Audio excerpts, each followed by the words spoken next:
Salam alaikum wa rahmatullahi ta'ala wa barakatuh. Bonjour mes élèves. Aujourd'hui, je traite avec vous des fonctions convexes. Donc on va traiter une inégalité importante. Il s'agit de montrer que, quel que soit x appartient à l'intervalle 0 pi demi, 2 sur pi x est inférieur ou égal à sinus x.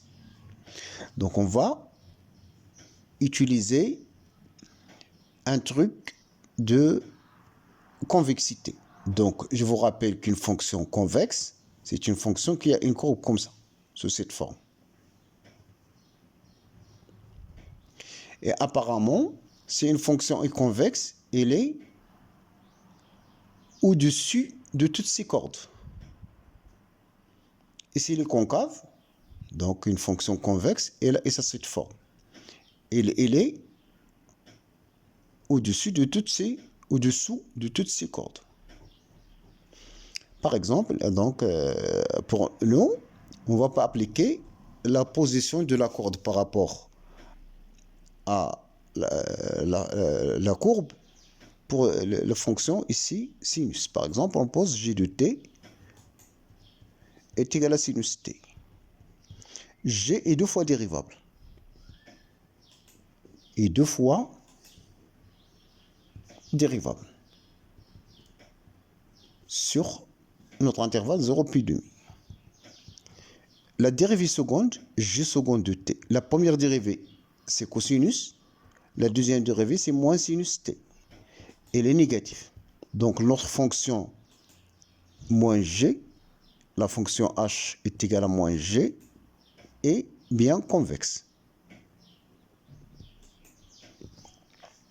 Si on note notre fonction g, qu'on sait bien qu'il est maintenant la fonction g est concave, donc l'image de 0 c'est 0, l'image de pi demi, sinus pi demi c'est 1. Donc notre courbe est sur cette forme.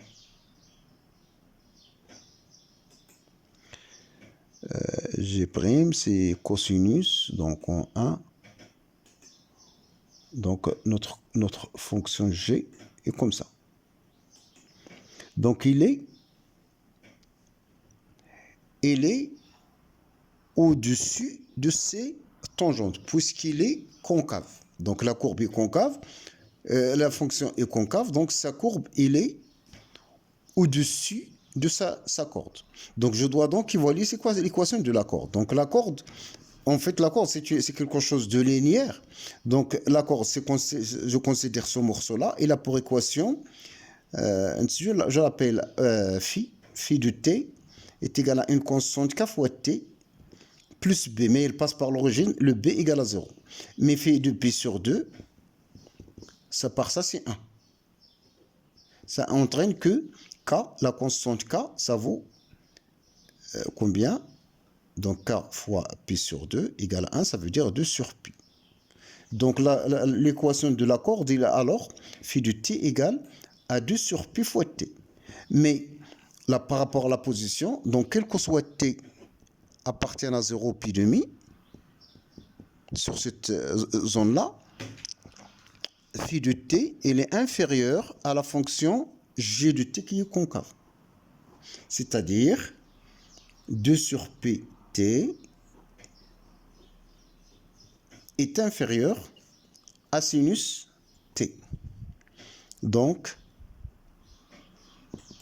quel que soit t appartient à 0 pi demi, on a démontré que 2 sur p fois t est effectivement inférieur à t, à sinus t. Donc on a démontré l'inégalité demandée dans l'exercice. Donc là, il s'agit d'appliquer la position de la corde aux fonctions convexes ou concaves. S'il est convexe, la courbe est au-dessous de ces cordes. S'il est concave, la courbe est au-dessus de ces cordes. Et voilà. Maintenant, je passe à l'exercice suivant. Exercice suivant, c'est l'exercice sur les pentes. Donc,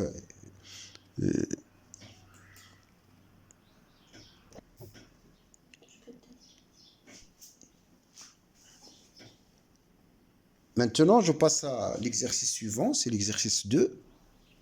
On va traiter soit f est une fonction convexe définie sur un intervalle i. Et a appartient à i, montrer que PA, la fonction pente qui a x associé le taux d'accroissement, est croissante sur i moins 1. Qu'est-ce que ça veut dire là, croissante sur i moins 1? Ça veut dire que il s'agit de montrer que quel que soit x, montrons que quel que soit x à part y appartient à i moins 1, toutefois que x inférieur au strict à y, ça entraîne que PA de x est inférieur ou égal à PA de y. Et donc, on doit traiter plusieurs cas. Donc, ou bien, selon plusieurs cas. Premier cas, soit à traiter le cas où x inférieur à a, inférieur à y. Deuxième cas, soit x inférieur à y, inférieur à a. Troisième cas, soit a inférieur à x, inférieur à y. Donc, on ne traite qu'un seul cas, les raisonnements sont identiques. Là, les raisonnements sont identiques, c'est pour cette raison que je traite qu'un seul cas. Par exemple, le premier. Mais là, encore important, le A appartient à x, y. Ça entraîne que le A, il va s'écrire TA plus tx plus 1 moins t fois y. Le t est bien connu. Le t, on peut l'obtenir, t, c'est connu. Avec t appartient à 0,1. T appartient à 0,1. Et même au vert, puisqu'il appartient au segment au vert. Donc, le t, c'est a moins y sur x moins y. Donc, je sais bien que le f de a. Donc, on a alors. On a donc, parfois, je peux aller de cette inégalité jusqu'à aboutir à quelque chose qui est vrai. Ou bien, je peux, par exemple, utiliser la convexité par, on a P2 de A. Ça, c'est P2 Tx plus 1 moins Ty. Il est inférieur à Tp de x. Je m'excuse. Donc, c'est pas ça. C'est mieux d'aller alors. PA de x inférieur à PA de y. C'est mieux de... est équivalent. Équivalent à quoi? Je remplace PA de x. C'est quoi? C'est f de x moins f de a sur x moins a. Il est inférieur à quoi? A f de y moins f de a sur y moins 1.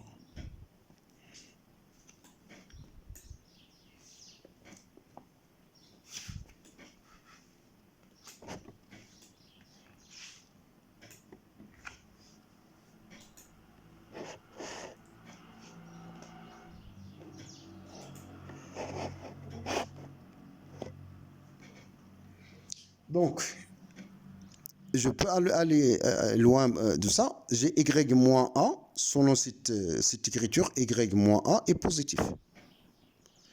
Et j'ai le x moins a est négatif. Et donc, cette inégalité est équivalente à quoi? Je ramène y moins a de ce côté qui est positif, donc il n'influe pas sur l'inégalité. Mais et donc inférieur, plutôt, je m'excuse, x moins a est négatif, donc il doit renverser l'inégalité. C'est x moins a, f de y, moins f de x, par cette raison, moins f de a. Par la raison, le y moins a est un nombre positif. Je multiplie tout ça par y moins a, j'ai le droit. Le x moins a est un nombre négatif. Je multiplie par x moins a, mais je dois renverser. Donc, j'aurais écrit ce que je viens de l'expliquer. C'est y moins a, f de x moins f de a est inférieur à, et encore là, la même chose, et supérieur à x moins a, f de y moins a. Le x moins a qui est négatif, il va renverser le sens de l'inégalité. Donc, il nous faut calculer donc, c'est quoi y moins a. Donc, ça, je l'appelle pour le moment, je l'appelle étoile. Vers la fin, je retrouve à cette inégalité. Donc, je calcule y moins a pour moi. C'est quoi y moins a? Je fais ces calculs, c'est y moins cette expression-là. C'est y moins tx moins 1 moins ty qui est égal. Donc le y va se simplifier et donc j'aurai alors t facteur de y moins x. Et le x moins a est égal le x moins a. C'est x moins a, c'est x moins tx moins 1 moins ty qui est égal. Donc, c'est 1 moins t en facteur alors. C'est 1 moins t facteur de x moins y. C'est bon? Donc, on factorise la partie, c'est 1 moins t en facteur alors. Et donc, je retourne. Donc, ma relation PA de x inférieure donc à PA de y est équivalent, après avoir remplacé les calculs, je remplace y moins a par sa valeur, c'est t facteur de y moins x fois f de x moins f de a est supérieur x moins a. C'est quoi x moins a? C'est 1 moins t facteur de x moins y facteur de f de y moins f de a. À nouveau, le signe de y moins x, il est clair, y moins x est positif. Donc, on peut simplifier par y moins x. Y moins x est positif, donc ça, il va donner t facteur de f de x moins f de a est supérieur à, là, le x moins y. Donc, il y a un signe moins qui va se mettre en évidence. Donc, on peut alors écrire c'est t moins 1 facteur de f de y moins f de a. Donc, t f de x moins t f de a est supérieur donc t f de y, t moins 1 f de y plus t plus f de a moins t f de a. T fois moins f de a et moins 1 fois moins f de a. Donc, c'est plus f de a moins t f de a. Il y a un terme qui va disparaître, c'est t f de a. Donc, c'est équivalent. Donc, je ramène tout de l'autre côté, t f de x plus 1 moins t f de y est supérieur à f de a. Ce qui donne alors que f de a, c'est-à-dire f de tx, on a vu que le a, c'est tx, plus 1 moins ty est inférieur à tf de x plus 1 moins t f de y. Donc, c'est équivalent, c'est quelque chose qu'on veut montrer est équivalent à une propriété qui est vraie grâce au fait que f est convexe. Donc on a cette inégalité, l'inégalité étoile est vrai car f est convexe sur i. Donc, la fonction, quelle que soit x, y appartient à i privé de a. Si vous avez x inférieur à a inférieur à y, ça entraîne que pa de x est inférieur à pa de y. L'autre cas, le cas par exemple où vous avez x inférieur à y inférieur à a. Vous écrivez y est égal à tx plus 1 moins t fois a et vous partir de l'inégalité et vous trouvez à quelque chose qui est toujours vrai. C'est pareil pour le troisième cas. Et donc, voilà pour l'exercice. C'est intéressant. La réciproque de ce résultat est vraie. Si vous avez PA est croissante, alors la fonction est convexe. Mais normalement, le sens le plus intéressant, c'est ce sens de l'exercice, parce que généralement, il est difficile d'appliquer le fait que PA est croissante pour montrer qu'il s'agit bien d'une fonction convexe. Pour montrer qu'une fonction convexe, ou bien aller par la définition, ou bien aller par la dérivée seconde, c'est tout. C'est les méthodes les plus efficaces. Et donc, ma vidéo arrive à sa fin. Je vous remercie. Je remercie votre attention. Donc, à la prochaine vidéo, Inch'Allah. Et je m'excuse de ces ratures. Donc, voilà.